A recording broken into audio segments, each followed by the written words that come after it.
বিশৃঙ্খলা থেকে শুরু করে মানবাধিকার বা আরো অন্যান্য বিষয়গুলোকে যদি আমি উন্নত করতে পারি, তাহলে আমার রেভিনিউয়ের আর্নিং ওই গতবারের মতন তার আগের মতন হবে না, ভালো যাবে। আচ্ছা, তারপরও আর বলি সরকারি স্ট্রাকচারে নিয়ে আছে, আমি এখানে ফিগার দেখেন, এখানে ফিগার দেখেন, যে বলছে এনবিআর এর যে কর সেটা হচ্ছে 6 লাখ চাই, হ্যাঁ 6 লাখ 6 লক্ষ চাই হাজার কোটি টাকা। কিন্তু এখানে করটাকে নিচে আর দুটো আছে, নন এনবিআর কর আর নন ট্যাক্স রেভিনিউ, এটাও কিন্তু একটা বড় অংশ।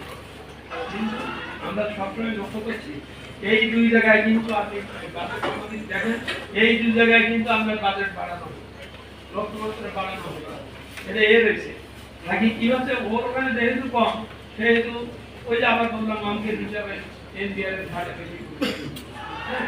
এখানে প্রশ্ন বা বিষয় দেখার বিষয় হচ্ছে এই নন এনবিআর ট্যাক্স আর নন ট্যাক্স রেভিনিউ আপনি এটাতে কোনো জোর দিচ্ছেন না বা খেয়াল করতেছেন না। আপনি নিজেই, আমি বলবো যে সরকার নিজেই, সরকারি সংস্থা নিজেই করতে পারে, টাকা আদায় করতেছে না, যে টাকা নিচ্ছে না, সে টাকা নিয়েও জমা দিচ্ছে না, না দেওয়াতে আমার ওখানে প্রোগ্রামটা আমার দেখা যাচ্ছে আমার এনবিআর এর উপর যাচ্ছে। আপনি এনবিআর হচ্ছে জনগণের কাছ থেকে কর নেবেন, সেখানে আপনি বাড়াচ্ছেন, আপনি চাপ দিচ্ছেন, কিন্তু আপনি আপনার নিজের ব্যাপারে চাপ দিচ্ছেন।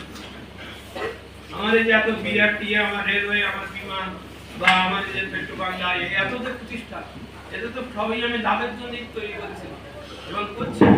আমাদের কাছ থেকে জিনিসপত্রের দাম বাড়িয়ে, বিদ্যুতের দাম বাড়িয়ে আমার কাছে পয়সা ঠিকই নিচ্ছে, কিন্তু সেখান থেকে রিটার্ন কেন পাচ্ছে? সুতরাং এই এনবিআর এর লক্ষ্যমাত্রা অর্জনের জন্য বাধা কোথায় শব্দটা এই জন্যই বলতে চাচ্ছি যে আমি যে অর্থনীতি থেকে রেভিনিউটা নেব বা পাবো জনগণের কাছ থেকে, সেই অর্থনীতি তো অসুস্থ। অর্থনীতি যদি আপনি সুস্থ করেন আপনি রেভিনিউ পাবেন। আপনি ব্যাংকিং খাতে আমার সবচেয়ে বড় রেভিনিউ আসলো, সেই ব্যাংকিং খাত শেষ, 20,000 থেকে আমার যেটা আসতো সেটা আসতো। এমনকি ব্যাংকের যে ক্ষমতা বেসরকারি খাতে নিতে পারে, সেখান থেকে টাকা আমি নিজেই তুলে নিচ্ছি, সরকার নিচ্ছি, নিজে তো লোন দিতে পারছি। ওইসব জায়গাগুলোকে যদি আপনি ঠিক করেন, অর্থনীতি যদি সচল হয় তাহলে রেভিনিউ আসবে। আপনি অর্থনীতি সচল না করে আপনি নিজের সমালোচনার দিকে খেয়াল না রেখে আপনি নিজের ভূমিকাতে আপনি যদি স্ট্রং না থাকেন, তাহলে শুধু এনবিআর এর উপরে চাপ দিয়ে কিভাবে পাবেন?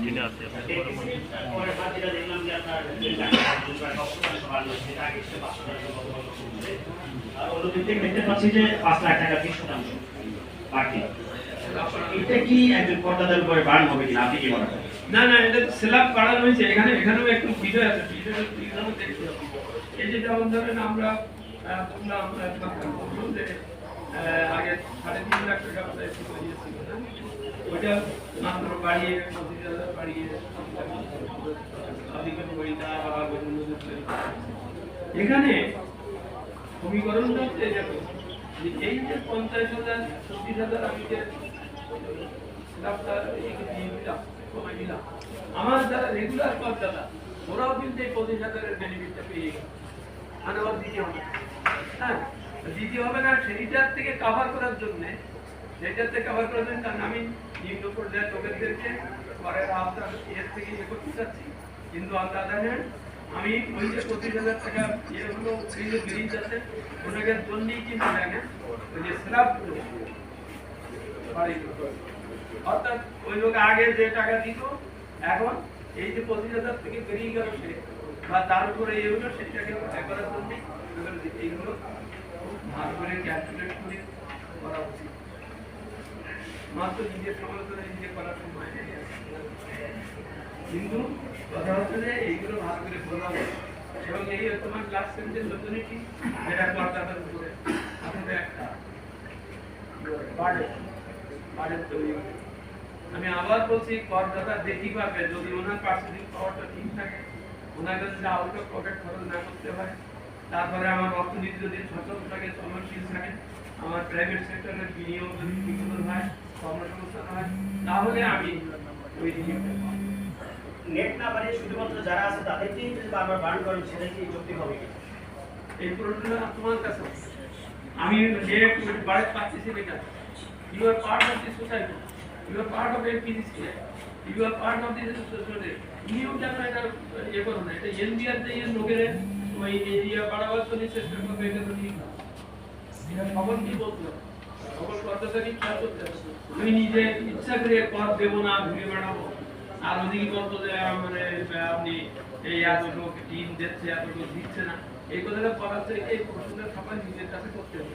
ইউ রাইট, যে নেট না বাড়িয়ে মানে পর্দা না বাড়িয়ে, পর্দাটা না বাড়িয়ে পদের হার বাড়ানোটা এটা অত ঠিক।